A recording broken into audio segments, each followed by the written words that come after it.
This episode of the Neurodivergent Experience is brought to you by RTN Mental Health Solutions. With up to a 5-year waiting list for autism and ADHD assessments via the NHS, and that's even if you get a referral from your GP, getting an assessment in the UK has never been harder. So if you're like me and can't wait anymore, going private may be the best option for you. RTN offers online assessments for kids aged 6 right up to adults, with prices starting at £900. To make it more accessible, RTN can offer payment plans up to 5 months. You can access their remote services from the comfort of your home anywhere in the UK, and RTN offers group and one-to-one counselling, a private route to access ADHD medication following the assessment, and will even fight for you if your GP doesn't accept the results. So if you live in the UK and can't wait to get an assessment, go to www.rtnmentalhealthsolutions.com and use the discount code RTN23, making it even more affordable for all of our listeners to get an autism and ADHD assessment.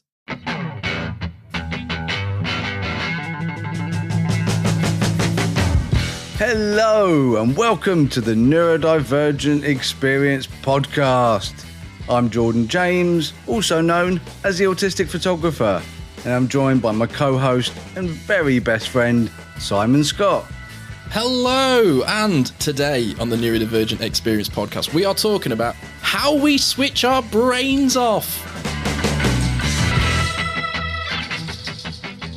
Yeah. Do we though? Hi, dude. Hello. How are you doing? Sorry, I'm trying to do that neurotypical thing where you're meant to pretend that you care what other people's lives are like. But really, unless it's about me, I find it very difficult. Oh yeah, fine, that's fine. I love your honesty, but yeah, we'll try it. Hello, how are you? How was your week? Wait for response. Yeah, that's it. My week was 7 days and many sleepless nights. Now I'm still recovering from the jet lag. I have to admit, I am struggling. Mm-hmm. And now I'm working nights as well because I'm back at work. You know, I don't know who knows this, but I'm a security manager. I have been at the same company for 16 and a half years, just sort of proving that stereotype that autistic people, can't work or, that we're not good at work. We are very good if you give us the right opportunities. But that's not what this episode is about. So what you told me something pretty interesting before we came on air. Mm-hmm. What happened to you this week, sir? Oh, well, my lovely lady was having a chat with friend or family member. We'll leave it anonymous just to keep it anonymous. But they were like, dude. So your lovely fella, how's one's podcast going? And they were like, yeah, really good. And they were like, it's autism thing though. We went, is he really sure he's autistic? Because it could just be something else. And I was like, great. Herpes. I think it's herpes. Oh, and I was like, what could it be? Because I'm still waiting for the vaccines to kick in, and that's not quite happened for me just yet. But yeah, I've got super autism. But this is the thing is like, what am I supposed to do in that situation other than just be like, you're a moron? Because this is the thing is like, because these people are obsessed with pens and paper and signatures, and it's not real unless you've got a blue tick and blah blah blah. But the thing is I'm diagnosed. I have been for 3 years via private company and NHS and all this palaver. And how much more paperwork do you need, man? Like this is what is the issue? This is the thing that amazes me, and it's like another thing to add as well. We've got YouTube shorts that go out of highlights of this show. We put reels out on Facebook and stuff. Somebody commented on one of our reels the other day. No, because 95% of people that say they aren't really. And a couple of people underneath are firing shots. Oh yeah. I know we've not really talked about it, one. But I know. But I was actually looking through the comment and it was just like, oh, you obviously have no plans on Sunday night. You're just up for a scrap. So yeah, that was fun to scroll through. Yeah, I mean, I'm still not sure how to feel about it. It just feels so strange. I'm going to give you the gift of my aging wisdom and my too many years on this planet of dealing with absolute cockwombles. is you can't argue with stupid because stupid usually believes the earth is flat. So if you can't argue with a flat earther, you can't argue with somebody who's saying, "Oh, I don't think you're autistic." And it's like, I don't care whether you do or don't. It really makes no difference to my life. It's when people in positions of authority and power who can actually help you don't take you seriously. That's when it becomes a serious issue because that actually affects your life. So if it doesn't affect your life, it just annoys you. My suggestion is letting it go. Yeah, I did let it go, but it was also like, really? Yeah, it's like, really? Especially when you know them and you're just like, You want to educate, but you can't educate everyone, and not everyone's educatable. And also, I don't have the energy for it sometimes. I've just got to let it go. Yeah, you're out of spoons for that one. Yeah. So we are talking about what are we talking about? Oh yeah, how do we switch our brains off? I think we've already done that, mate. By the sounds of it, you and me have started this. My brain wasn't switched on. No, I'm still definitely unmedicated as well, so I'm just like, oh, hey Jordan, how long have you been on that screen? Where have I been? But no, yeah, that's genuinely how I'm feeling at the moment. But how do we switch our brains off? Well, we were talking last week. What were we talking about? Oh, we were talking. What were we talking about? The ADHD crisis. The ADHD crisis. Enough medication to go around. Only a few people. I'm managing to get hold of some only because I've had to change my dosage about 75 different times and the amount of tablets I'm on. And it's just been an absolute nightmare. But for you, and I found out my daughter as well, and my son can't get any at all. In fact, what was a bit of a joke was the fact that my son had his the review that they do with the doctor, and they were like, "Oh, how's the medication going?" And he went, "Well, it'd be great if I could get some." And they turned around and went, "What?" Mine's in 3 weeks. I can't wait to be like, "So, how's the medication treating you?" And I'm like, "Good question. Help me." But yeah, anyway. But this is what we were talking about. A big shout out to Monster for inventing a can of ADHD medication. Oh, dude, I have not had Red Bull in so long, and I've now gone back to having one daily, and it's already a part of my routine again. It's funny how that happens. But this is what we were talking about. How do we switch us brains off, right? How do we help with coping? And we were talking back and forth about, what we like to do for an episode today. And goodness me, it was my birthday last week and I got a really nice pair of soundproof headphones. And when I say soundproof, I mean, oh my God, soundproof. Like I put them on and it's just like,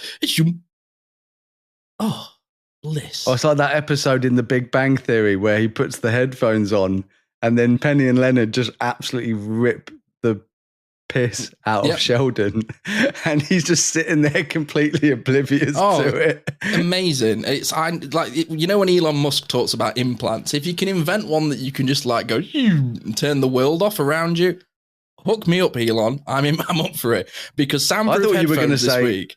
I thought you were going to say it's like when Elon Musk starts talking and then you can put those headphones on, then you don't have to listen to him. That as well. But it has amazed me how much peace I have been at this week in just having true soundproof headphones for like the first time ever. I'm getting to the point, Jordan, where I'm not even listening to anything. I'm just wearing them. And I don't even realize I've not pressed play. I'm sure a lot of people will relate to that, putting headphones on and forgetting to press play. But listening to music through these headphones has been an absolute game changer for me with switching my brain off this week. And it is becoming a real blessing, one of the best gifts I've ever had. Shout out to my dad and mum for getting me those. But music, man, helps my brain so much, filters out lots of negativity. Like I'm currently going through a period of listening to country music, and it's just like, it just makes my head just relax so much. It's just this, I swear there is some sort of cosmic thing going on between you and I. And it's the same sort of thing happens between me and Pickle and me and Sylvia is, we'll just end up doing the same things. So when Sylvia and I were driving all around, the Canadian Rockies, guess what we were listening to?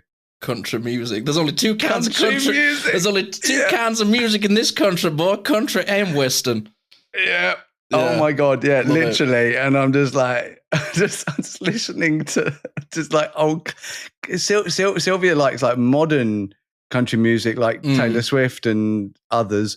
I don't know any of them apart from Taylor Swift, and that's only because everybody keeps saying the name Taylor Swift. Oh, it's a cult. Yeah, it's not for me. I think that she's great. It's just I prefer classic country and Western music, but I do love Keith Urban. Oh yeah, Keith Urban's great. Oh, I love me some Keith Urban. I can listen to Keith Urban all day. Honestly, he did the song with Snoop Dogg for the new Garfield movie. Oh my God, I've been listening to that on repeat. It's absolutely, I love that because I watched the new Garfield movie and I loved it. And I'm a huge Garfield fan ever since I was a kid. I have like 75,000 million Garfield cuddly toys in my loft. It's going to burst soon. It's just, they're all going to go, just a sea of orange is just going to fall on our heads. But yeah. So country and Western, what sort of country and Western? So when me and my dad were in Carolina in April, it's the radios, man. The long drives and listening to the radio. You're listening to K1FM. This is the pig. And then just like all of those sorts of radio stations. I love how they do it in the US. And even like, it's weird how they have like paywalls behind radio stations and stuff, but that's by the by. But when we were there, I found like a golf country club country playlist that just had a variety of stuff in it, from like Zach Bryan, Luke Bryan, and Alan Jackson, who like does like songs from the 90s, like Chattahoochee, and It's 5 o'clock somewhere. And it had a variety of stuff in it, but then it also had a lot of like the modern guys in it, like Hardy and even Post Malone and things like that. So we were listening to that the whole time we were there. And I've come back and gotten into it. And then I've got a couple of friends who are American who keep sending me stuff. And it's just like, you know, if a special interest, it just grows and grows and grows, and it's taken over my playlist. And now I'm just listening to like Pickup Truck and things like that, and really finding a lot of love from it. But it's just really chilled. And one of the things that I like about country music as well, and I explained this to my American buddy Kyle, shout out if you're listening, dude. And I said to him, how can I listen to a song and reminisce about memories that aren't mine? And he says, that is country music. He said, it's nostalgia. He said, you're listening to stories. It's like, I listened to this song that's called Sunrise, Sunburn, Sunset, Repeat. And it talks about this guy painting this house for this girl's dad, like in the summer of sophomore year. And you're listening to it and you can literally feel like the temperature of the sun on your skin and the breeze as it hits your arm as you drive with your arm out the car window. And I have none of these memories, but yet, that's the beauty of this sort of storytelling and music. It really imprints an image on me. And do you know what? While I'm thinking this and I'm seeing this with my eidetic memory and my mind and stuff, I am at peace. I am really calm and my brain is really relaxed and I'm chilled out. And it's almost like a big mental wash just comes over me. Do you think it's because that music is taking you back to that really happy memory that you've had with? I think so, yeah. Going and seeing the Masters, which is amazing. Yeah, like, best thing I've ever done. Phenomenal. Yeah, and because you were saying about just how much you loved like being in America and just because that's what music does for me. Is it helps my eidetic memory focus on moments where I can feel good. There are certain songs that do remind me of sad moments, like absolutely, like my brother and my dad and things like that. And the thing is that I it's weird. I enjoy listening to them because even though they remind me of sad moments, there's nothing wrong with having a good cry sometimes. And sometimes I'm not sad. Sometimes I'm actually, at the moment, I'm like super happy, which is very, very rare. And weirdly enough, that actually makes me a little bit uncomfortable because I'm so used to being sad that I'm kind of like, I kind of miss that feeling. Because the thing is, if you're happy all the time, you're not happy all the time because then that's just you. So you need to be sad in order to feel the euphoria of happiness. So if I'm just happy, I'm like, nothing in my life is rubbish. I'm like, no, I need to feel a bit sad so then I can appreciate more how good I've got it at the moment and how good my life is at the moment. So I will listen to sad music to sort of bring me back to that base level of sadness that I'm used to being at, in order to feel that dopamine, that euphoria of the happiness of, oh, actually, my life is really, really great. Like really great. Totally.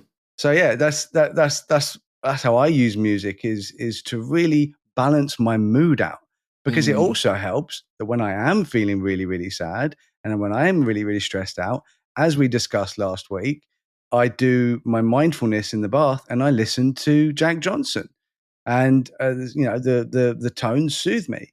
And it's the same as like when I'm driving a lot of the time and it's very stressful, I might put on some like nice classical music. Yeah. Like Mozart, Beethoven, Bach, anything like that, that just makes me feel calmer, because it's important to feel that. Oh yeah, absolutely. And one of the things that I love about music is it is my special interest. I collect music. I like vinyls. I like owning some of my favorite albums. But one of my prized possessions is my Spotify playlists. Like genuinely, I think I would have the mother of all meltdowns if my Spotify account ever got deleted, because I have a curation of playlists that I've been working on for 8 years, where every season I will make a new playlist based around songs. And normally it gets to 100 songs. Sometimes it can be 70 songs. But I've now got a week by week curation of music for the past 8 years. And I can listen to a song and go, I know exactly where I was at that time, how I was feeling and where I was and what part of my life I was in. And I almost have like a music history of my life, of the past 8 years, of essentially most of my 20s. And it's really nice to have songs that I can go back to that kind of make me really appreciate where I'm at now. Because like one of the big things that I struggle with switching my brain off is switching off that voice that's not very nice to me, and listening to music that reminds me of times where I was banging my head against a wall going, why can't I just start a podcast? And now, years later, I've got one, and I've got one with my best friend, and it's one of the joys of my life. I love doing it every single week and doing it with you guys, and it's great that you guys really look forward to it and listen to it as much as we do. And you really got to appreciate the moment that you're in and reflect on good times and bad times, just enjoy life with all these different colors. And music for me is the spectrum of life, and it really does help me. And it helps me dance, which really helps me stim, getting my headphones on and just having a boogie in the kitchen when no one's in is just one of my little like, get it out sort of moments. And the big blessing of my life. Again, with music and especially like having that continuous noise, it's unfortunately, a high intellect does come with a high amount of noise. The ADHD, well, the alternative neurotype comes with a ridiculous amount of noise in your brain anyway. And it's like I felt it when I woke up this morning. But I said woke up this afternoon because I was working night. So I was awake all night working, and then I have to go to sleep when I come home. 5 o'clock somewhere. Yeah, somewhere. Yeah, it's really messing with my head. But so when I woke up, I have no balance. Like I'm just all over the place. Like I'm not tired, but my brain is just fuzz. And then I come back down and I have my coffee. And I think that's what coffee does for me, that we were talking about last week again, about the caffeine. It just sort of clears that fuzz away, neatens my brain up. But then I take the ADHD meds and it does it like 10 times even better. Yeah, I find it like life is in like 480p when I wake up, if you think about like high resolution on your images, and then like ADHD or caffeine meds is like 1080p. Both is 4K. It's like, wow. Yeah. Like super clarity. What I love about music is then that I can go and do a workout, and music for a workout is like when I go for a run, I've got certain songs that I can listen to that will help me keep the pace. It will make me go faster. It'll push me. Music affects my entire body You know, whether it's the fact that I feel like I want to dance. I love dancing, by the way. Dancing is a huge stim for me. So stimming, you know, obviously we've talked about stimming, how much it, you know, we need it, how much it balances our mental health and how much it helps us switch our brains off because it's soothing, it's self-soothing. It helps me stop having a meltdown. And I love to dance, and I just like to move. And that's the thing about music. Music really helps me move. So I adore music. But the thing is that sometimes I'll go through periods where I just won't really listen to much music because there isn't any point in my life where I need it except for exercising. But I've actually started listening to like audiobooks while doing weights, which is a weird thing, just listening to like a Stephen King novel while, you know, pushing up 80 kilo. Just like, feel that burn. And the monster came down the stairs. No, yeah. It's a weird thing. So it's like I've got to listen to something to keep myself entertained while I'm entertaining myself while I'm in the gym trying. And then I'm like, oh God. I'm like that with sleep though, dude. If I need something like a bit of sound to sleep with, like I need rain or I have to have a fan on. It's like, even if like my partner's snoring just a teeny tiny bit, I'm like, it just helps me fall asleep. You know, I just need like silence for me is chaos. It's like rain is a good like one. Painfully deafening. Yeah. Music and video games, dude. Oh, my here we go. Favorite game of all time is Mario Kart. Okay. Now, Iconic all the Mario music. Karts were really, really great, but Mario Kart 8, it came out spring of 2014, originally on the Wii. Then it got revamped on the Switch, and then they've brought out loads and loads of different, loads of new tracks, like track boosters. Now all those tracks are out. It is now the best game that Mario Kart can be. People talk about Mario Kart 9. I'm like, you don't need it. You don't need Mario Kart 9. You can't. I don't know how you'd improve on Mario Kart 8. It is literally the perfect game. Just keep bringing out more and more tracks. Soon there'll be like 500 tracks from Mario Kart 8. That's fine. That's fine. It's fine. It's fine. It's fine. You get it's fine. So recently, obviously I love South Park, love Randy Marsh, and I made Randy Marsh as a me character. So if anybody knows the Switch, you can make like yourself or your own characters. And I made Randy Marsh as a character. And I'm using him in Mario Kart. So it's Randy Marsh versus Donkey Kong, which I thought was always a good shout. But yeah, just the person that created the music for the Mario Kart, genius. The genius behind Mario music in general. I mean, I can listen to an album of Mario music from the different games, and it's that nostalgia and that feeling of just happiness of like the some of the best moments that I've ever experienced in my childhood, which was difficult enough and full of woe and misery. A lot of those happy moments were playing video games and obviously playing Mario. Anything Mario, I'm happy to play because it just gives me that warm feeling of nostalgia. But if you go through Halo's soundtrack is killer. It's killer, bro. It's so good, and that is that you need music alongside video games.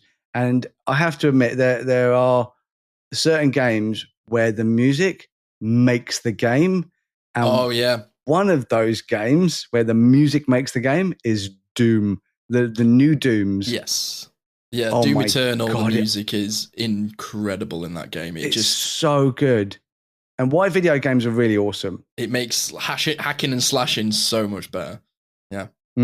So video games for me, I prefer a story-based game. Obviously, Mario Kart's my favorite game, which is not story-based. Weird story if it was. What was the story? No idea.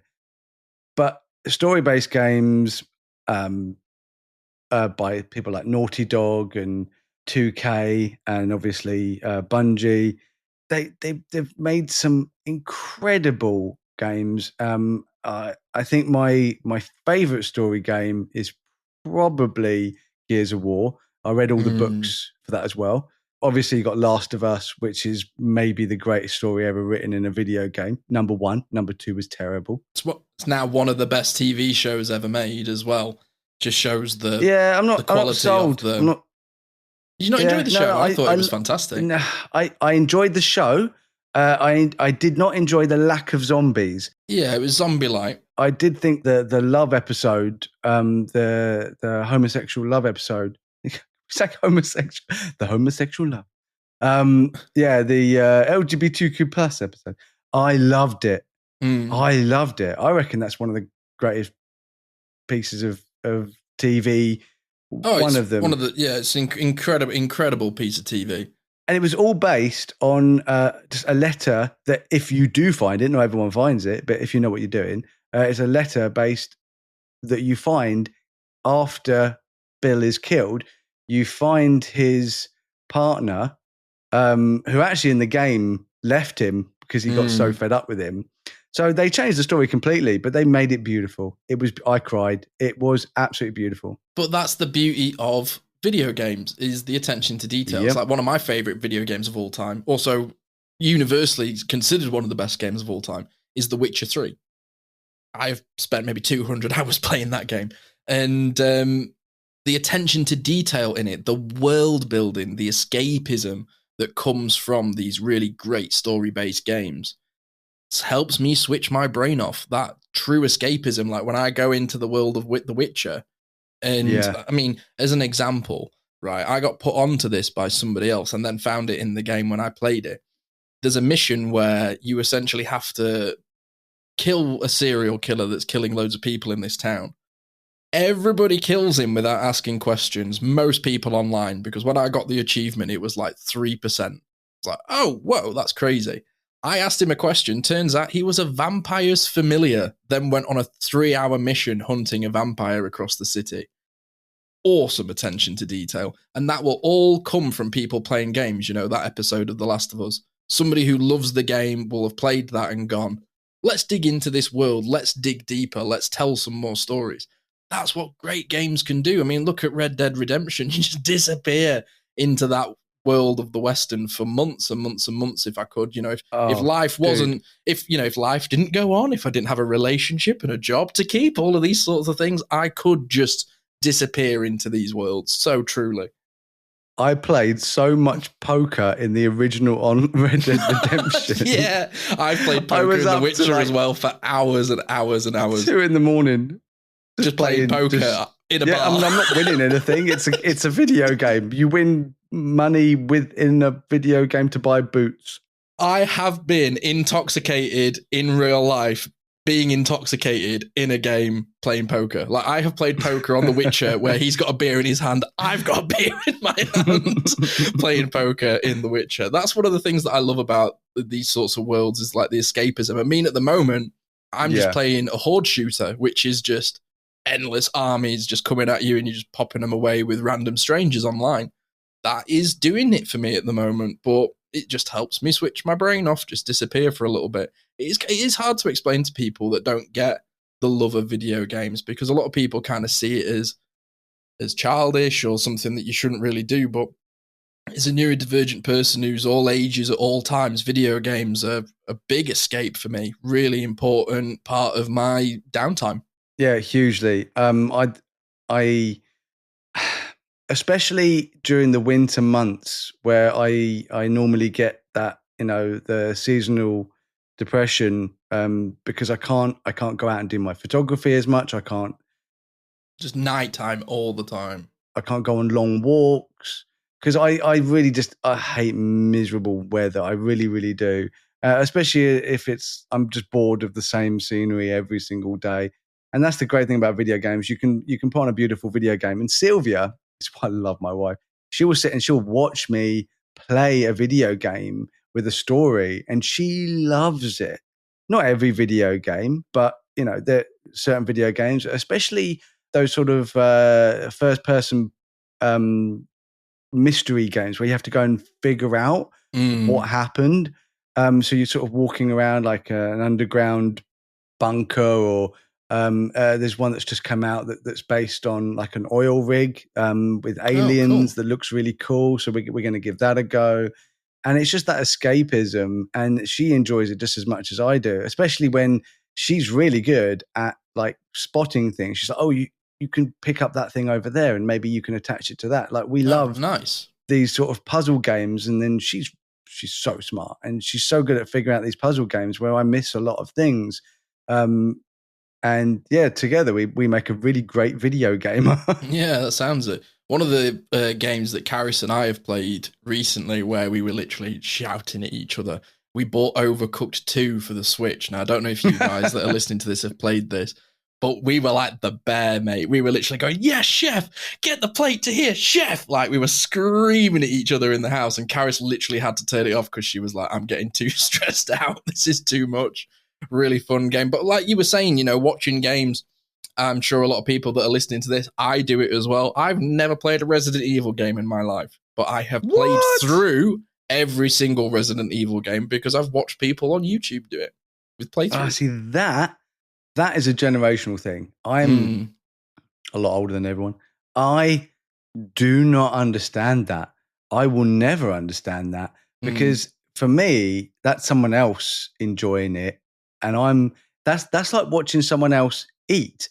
I don't get that. I want to eat the burger. Right. I want to eat the chips. I want to eat the pizza. Why am I watching some other person do it, especially when they're earning ridiculous amounts of money to eat food? This is where the world has got to at this point in time, where people are paying money to other people to watch them eat food. And I'm like, I'll do it. You pay me money. In fact, let's do that on the Patreon. We're starting a Patreon soon. Just big shout out to our future Patreon. Woo woo. You can pay me money to watch me play Mario Kart. How's that? We'll do a mukbang as well. Have you ever heard of this? The mukbang trends. Yeah, well, if you want to watch me 10 Big Macs and be sick, then join our Patreon. No, I'm teasing. I want to be clear. I'm never going to do that, by the way. I'm not judging the people that do it, because if you found something that you enjoy that helps you switch your brain off, and if that's watching some obese one fry away from exploding person on YouTube, then if that helps you, then I'm genuinely super happy for you. But if that's what you enjoy, I'm not judging you. I'm just saying I don't understand it. But that's not saying that it's bad. I just say I don't get that. But then I'm old and I don't understand a lot of things. So maybe that's just me. Yeah, but it's definitely a generational thing, because I am the YouTube generation, And because I said to my son, I said, "Oh, do you want to play this game? I've just bought it." And he goes, "Oh, I already watched someone else play it." And I went, "What?" So this is the thing. Here's my like counter argument to that, right? I would love to sit and invest 150 hours into God of War. I haven't got 150 hours. I'm sure. I'm totally sure it is, dude. And I do want to play it. But then if I want to play God of War, I've got to get a PlayStation. Although I'm pretty sure it might be on PC now. I'm not sure. I can feel people switching off this podcast. We've lost our way. We have lost our way. But So let's talk about switching off, because the TV shows, it's a big thing for neurodivergent people. I have actually found a lot of commonality and actually made friends because of shared interest in certain TV shows. And obviously the greatest TV show that's ever been made is... Oh, pressure. I love South Park. It's one of my favorite TV shows. There you go. You got the question right, because there is a right and wrong answer, and your answer is right and every other answer is wrong. South Park is the greatest show that's ever existed, and I love it with every ounce of my body, as we have discussed in previous episodes. Yeah, see, I have... Oh my God, sorry. My fire alarm of my neighbours keeps... Shut up! Sorry. Sorry about that. I'll keep that in. That's funny. Okay. So when I think of like TV shows, one of the things that I like to do is obviously familiarity is really important. And I feel really good when rewatching things. Like I really like watching films from the 90s, but at the moment, I'm currently having a bit of a kick of watching things that I've never watched before from like the 70s and 80s. So I watched A Bridge Too Far the other day, which is a war film, and I really enjoyed it. But this is the thing, is it wasn't a case of I sat on the sofa and watched it and was just like, oh, this was a nice film, I'm feeling chill. I disappeared for 3 hours. I was laid on the floor on a really comfy rug with my phone, with my big headphones on, kicking my legs like a kid, laid on the floor watching this old war movie. I disappeared for 3 hours, dude. Completely disappeared, and kind of came out of it and was like, oh, I feel like I've had a nap. I feel so relaxed after just committing to this film and just not being aware of anything that was around me, truly letting my hyper focus just dial in on this thing. And I felt great for days afterwards. We're not just talking like on the day. Watching a film, really enjoying it, being in it, can be my mood for the next couple of days, because I wanted to talk about it. I want to share it with people. I want to, express myself and, indulge in my special interest. I mean, you go to the cinema all of the time. I try to go as much as I can, but I love going to the cinema on my own, just sitting in a movie in a dark room where hopefully no one's rustling food or has brought a very small child, and we can just enjoy the space. Going to the cinema is not how I switch my brain off. It is how I watch a movie so I can be entertained by it. But it's not how I switch my brain off unless I had an entire cinema to myself. Fair enough. How I actually switch my brain off is just like you said, watching familiar movies and TV shows, because the thing is that if you watch something new, yes, you get that dopamine fix of, oh yes, it's exciting, it's something new, something shiny. Ooh, look, shiny, new thing. Shiny. But I also can't really switch my brain off, because I'm sitting there questioning everything. It's like, oh, why did they do that? Or why did they do that? And why did they do that? And I have that autistic thing where I will just pick out things that just don't make sense. And I've honestly believed for a long time that every single TV show and movie ever going to be made, you just need some guy like autistic nerd on the side going, well, actually, that doesn't make any sense. And then, but like if he did that during the Fast and the Furious movies, he'd lose his voice within about 30 seconds, because in those movies, nothing makes any actual sense not even gravity whatsoever. No, you actually have. You have to switch your brain off to remotely enjoy any of those movies, because nothing in them makes any sense whatsoever. Yeah, gravity and physics don't exist in those universes. But that's the thing that I like when we would talk about kids' films. Aren't kids' films they're for everybody? I love an animated movie, dude, especially one that I've seen before. It's like I have probably watched the new Mario movie at least 10 times. Because every time I watch it, dude, it gives me happy tingles everywhere. Every time I watch it, I was like, why did this movie not come out when I was a kid? I love this film so much. And every time I watch it, I'm looking for something new. Like, it's great. When I was a kid, we got the Mario Bros movie. With the little dudes in the big suits with the little heads. And, it is not even nightmare. Like... For me, it's not even like, oh, that's nostalgically bad. Like Flash Gordon is Flash Gordon is one of the worst movies ever made. But you watch it because it's so bad, it's good. Oh yeah, it's the king of camp movies. That's what it's so bad, it's good. Yeah, but as a kid, you would I was really into He-Man. I was really into Mario, and all we got was movies where those characters came out of their universe and then came into our universe. And I was like, can you please stop? And it was always New York. Why does everyone end up in New York? Why not Shropshire? Mario ends up in,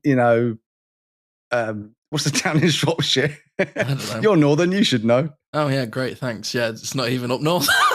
It's up north for me. Yes, because it's north of Milton Keynes. Yes, of course. Yeah. But Wigan. Yeah. Mario ends up in Norwich. Comes into our world. Yeah. Just appears in Wigan. There we go. That's it. There we go. Mario meets Wigan. Let's go. But yeah, that's what it was. Because I think it was like a budget thing, and they didn't have the ability to create the special effects that they do now, which is why Jurassic Park was such a massive game changer. And Terminator 2 and things like that. Yeah, man. Oh God, yeah.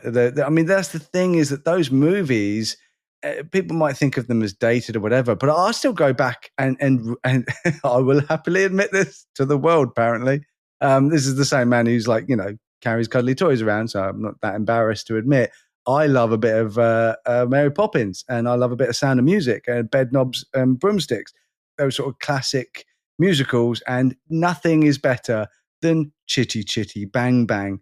Oh my classic God. So Chitty Chitty Bang Bang, the car, is at a museum down near Southampton, and I went and met Chitty Chitty Bang Bang in real life, and I had a fanboy moment, and my kids were with me, and I started singing the song very loudly and doing a little dance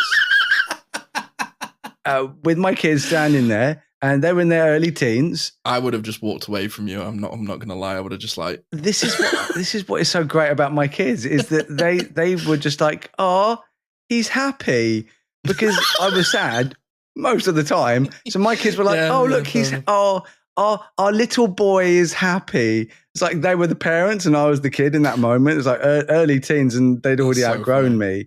So funny. To be honest, if I could, I'd have a Chitty Chitty Bang Bang plushie, but I don't think that's a thing. But I was literally going Chitty Chitty Bang Bang, Chitty Chitty Bang Bang, we love you. And the security guard person came over to me, and she was like, "It's really great, isn't it?" And I was like, "Yeah, it is." And then she started doing a little dance, and I was like, oh my God, yeah. So shout out to that amazing lady, security guard. And people like that can make a museum. People like that can totally make a museum that just let people love, what's in front of them and stuff. It's like, I really like going to museums. Helps me turn my brain off. Great place to go. And check this out, right? This is again how music binds us together with this whole episode. Is music in movies also makes the movie. The Lord of the Rings movie is the greatest. I always think of it as like one movie, because you can't just watch one movie. Yeah, you can't you've got to watch them all. You have to watch. You got to watch them all at least once or twice a year. Special editions if you have the time. Normal editions if you're in a hurry. And director's commentary if you are incredibly sad and lonely and don't have a lot to do. if you are fun employed, go and watch the director's cuts.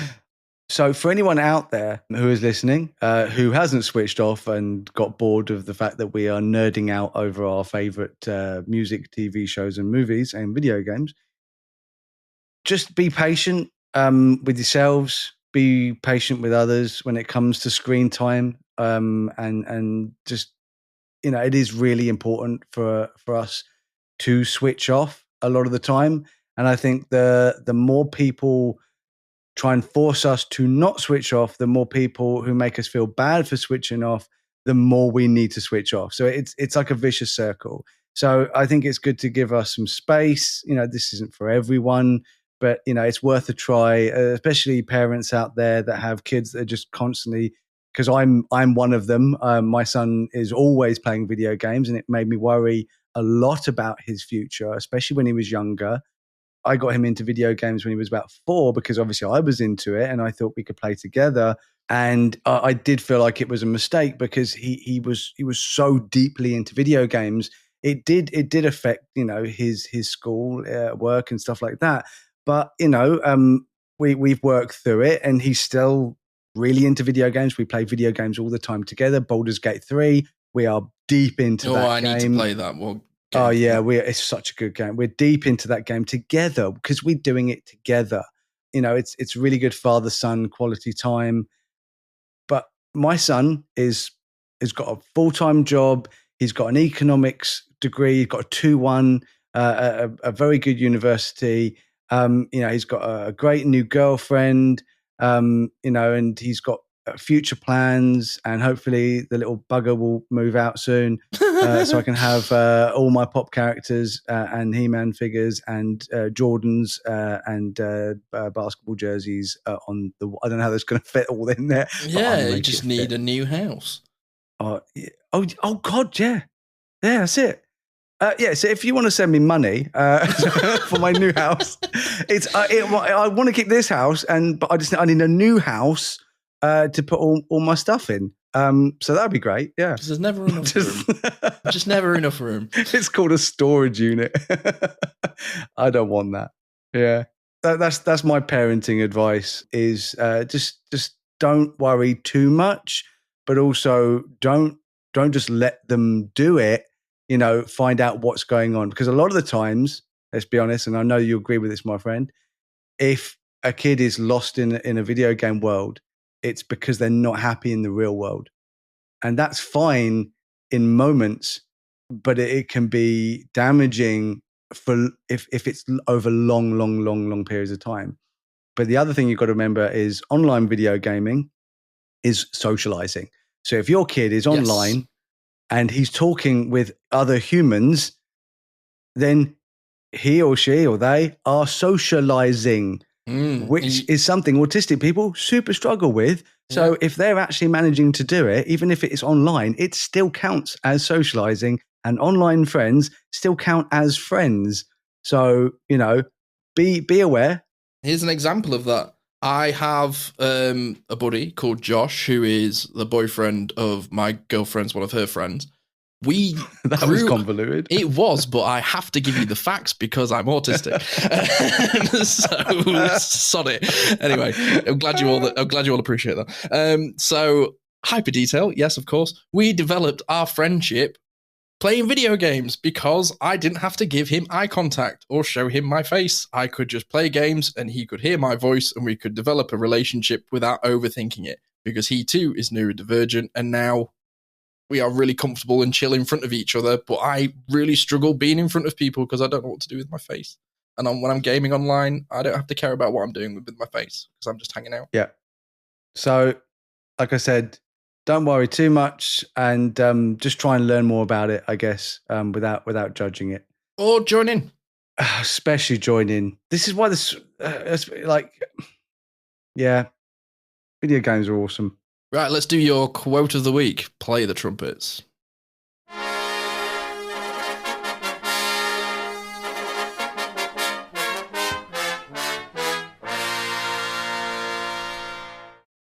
People who say they don't believe in evolution are actually saying they don't understand evolution. Ooh, very, very good quote. And do you know what? You can put that into a lot of interesting context. Very good quote and a very, very good point. And thank you again to everybody that has listened to this podcast. We were going to say it was lovely that you've listened. Please leave us a review. Please leave a like and share.